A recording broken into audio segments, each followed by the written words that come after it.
ஆச்சி பாதாம் ட்ரிங்க். ஆச்சி பாதாம் ட்ரிங்க் ஒன்னு வாங்கினா ஒன்னு ஃப்ரீ. மகாத்மா காந்தி ஊரக வேலைவாய்ப்பு திட்டத்தில் வேலை செய்தவர்களுக்கு 4000 கோடி வரை கூலி வழங்கவில்லை என நாடாளுமன்ற உறுப்பினர் சுப்பராயன் கண்டனம் தெரிவித்துள்ளார். கிருஷ்ணகிரி மாவட்டம் தேன்கனி கோட்டையில் இந்திய கம்யூனிஸ்ட் கட்சி சார்பில் பேரணி மற்றும் போராட்டம் நடைபெற்றது. தளி சட்டமன்ற உறுப்பினர் ராமச்சந்திரன் தலைமையில் நடைபெற்ற பேரணியில் ஏராளமானோர் கலந்து கொண்டனர். இதனைத் தொடர்ந்து செய்தியாளர்களுக்கு பேட்டியளித்த நாடாளுமன்ற உறுப்பினர் மகாத்மா காந்தி ஊரக வேலைவாய்ப்பு 100 நாள் திட்டத்திற்கு 4000 கோடி ரூபாய் வரை வேலை செய்தவர்களுக்கு கூலி வழங்கப்படவில்லை என குற்றம் சாட்டினார்.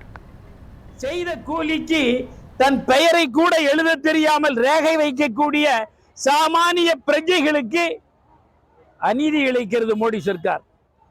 செய்த வேலைக்கு சம்பளத்தை கொடுக்கவில்லை, அலைக்கழிக்கிறார்கள். இது அநியாயம், இது சட்டமுறை அல்ல, சட்டவிரோதம். எனவே கொடுக்க வேண்டும் என்று வலியுறுத்தினோம், கிடைக்கவில்லை.